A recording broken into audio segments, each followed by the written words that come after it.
အားလုံးမင်္ဂလာပါကျွန်တော်ဒီတစ်ခေါက်ကနည်းနည်းထူးခြားတယ်ပေါ့နော်ကျွန်တော်လောလောဆယ်တောင်ပေါ်ဒေသတစ်ခုမှာရောက်နေတဲ့ခါကျတော့နွားမီးနဲ့နွားခြေထောက်ရတယ်ပေါ့နော်အဲ့ဒါဒီနေ့လာပို့လာတော့ကျွန်တော်ဒီတစ်ခေါက်ကအိမ်မှာရာသီဥတုကလည်းအေးတယ်နေဆိုတော့ဒီဟာလေးကို pressure cooker နဲ့ပေးချာနူးနူးလေးပြုတ်ပြီးတော့ရှယ်တောက်မှာပေါ့နော်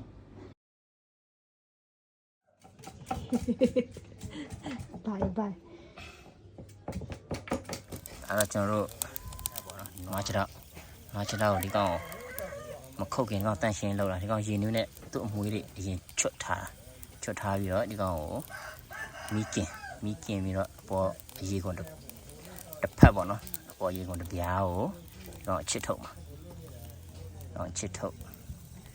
ဒါတော့တစ်ချောင်းအထဲမှာခုနကတော့လှုပ်ထားတာနောက်တစ်ချောင်းရှိတယ်နွားအမီးနဲ့ရမ်းမိုက်တာဒီကောင်ဟောနဲ့ကျွန်းလာပြီဆိုတာနဲ့တော့ချစ်မှာ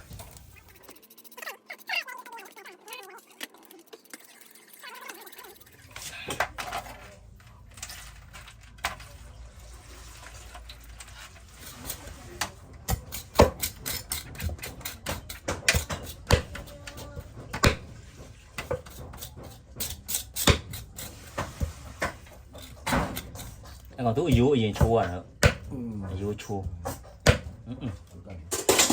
ကဲပြီးပြီးရတာပါအဲ့ဒီချောတော့တူတူလက်စွမ်းပြောင်းတော့ကဲ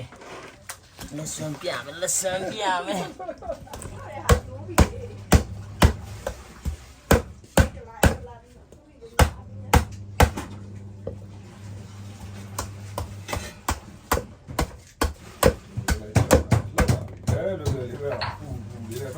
ပူလို့ထင်တယ်ဒါတော့အမီးကျွန်တော်ဒီကောင်မီးဖုတ်ပြီးတော့တေချာချစ်ဆေးပြီးတော့ဒီကောင်အတုံးပြန်တုံးပါတော့တော့ဒါတော့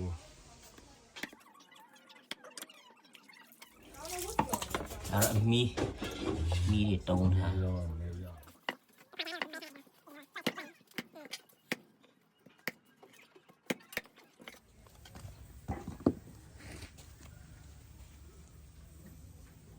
ကဲခုနတော့ကျွန်တော်တို့နွားချက်တော့အဖျားပိုင်းလေမီးကင်ပြီးတော့ပြန်တုံးထားတဲ့ဟာတွေဒီကောင် pressure cooker နဲ့အဲထဲမှာတော့အဲထဲမှာကျတော့ဆပ်လင်ရယ်ဂျင်းရယ်ဒါစက်သုံးဖြူရယ်မှာရောထည့်ပြီးတော့ဒီကောင် pressure cooker နဲ့တော့ဖွင့်မှပဲပြမှာ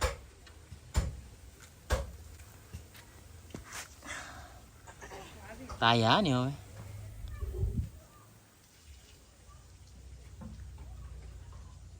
ตายาလုံးလို့တရုတ်ပြည်ထင်နေဦးမယ်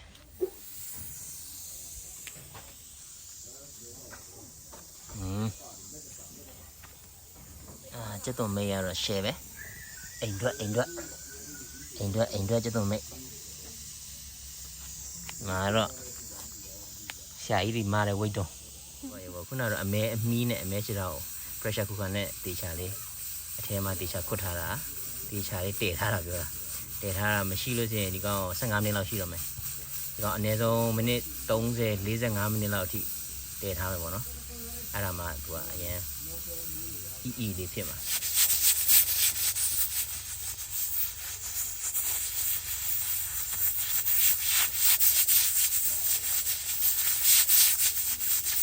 pressure cooker အဲ့ဒီတိုင်းပဲအတန်ထွက်တာဆဲဆူနေမီးကောင်းလာတယ်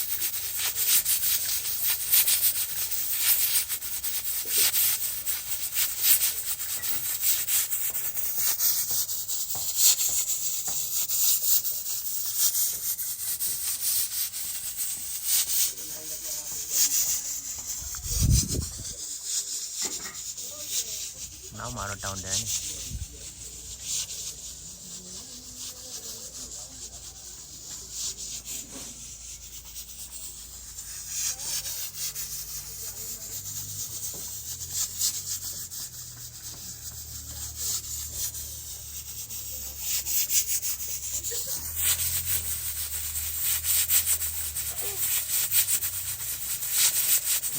မိုက်တယ်ဟေးဆက်ချက်ကူတာပေါ်မှာကတယ်တုံးကက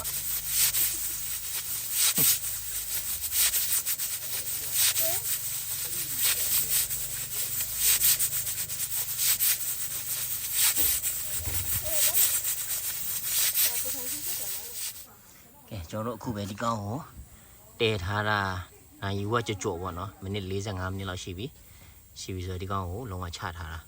pressure cooker ဆိုတော့ချချင်းအဖွင့်လို့မရသေးဘူးသလားမီးအပူဆိုတော့အဲမှာ gas တွေလို့ဖြစ်နေတာလေ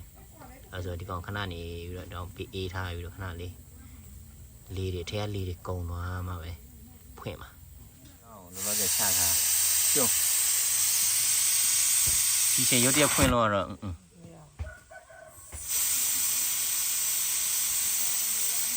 မွေးနေရောပဲဟေး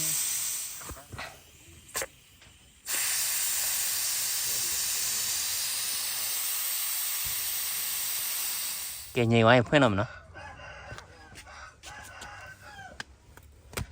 ရှယ်ပဲဦးအဲ့လိုမျိုးဒီကောင်စားလို့ရပြီနော်ငုံနော်ရေထက်ထည့်ပြီးတော့ရေထက်ထည့်ပြီးတော့ပြန်ပြုတ်ရမယ်ဒီကောင်ရှယ်ပဲအရေခန်းကန်နီးမယ်နော်ဒီကောင်တဲထားပြီးဒီကောင်ကိုဆယ်ပြီးတော့ဒီဘက်အိုးမှာအားရေလေးနဲ့ထပ်ပြုတ်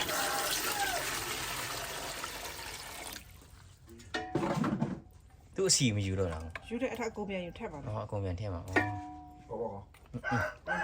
လူကြီးရလူအင်းနေလားသူနွားအသေးတယ်လေနော်ဒီဟောဒါ45မိနစ်အဲ့6လောက်ပဲလားအယိုးလေးကြာ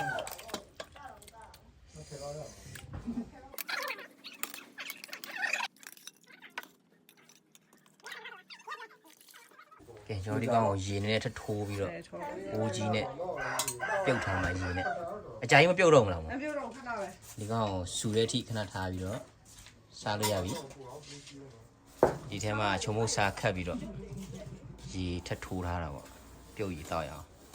အသားတော့နူးနေပြီရှယ်ပဲကျွန်တော်ခဏလေးတည်ထားပြီးတော့စူနေပြီခုဆိုစားလို့ရပြီဒီကောင်ဆိုဒီကောင်မီးပိတ်လို့ရပြီလားကို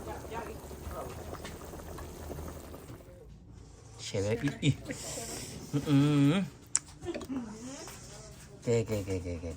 ဲစားလို့ရပါပြီခင်ဗျာအိုးရှယ်ပဲဟာစားမယ်ထက်ကုန်ထက်ခေါ်အီရှယ်ပဲ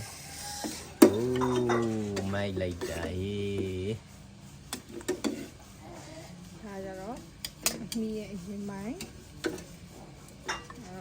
ဒါချက်တော့အဲ့ဒါချက်တော့ဒါတော့ဦးအကျော်တုံးယူကြော်ရှယ်ရှယ်ပဲလားဒါနဲ့ထမင်းနဲ့ပြီးကေ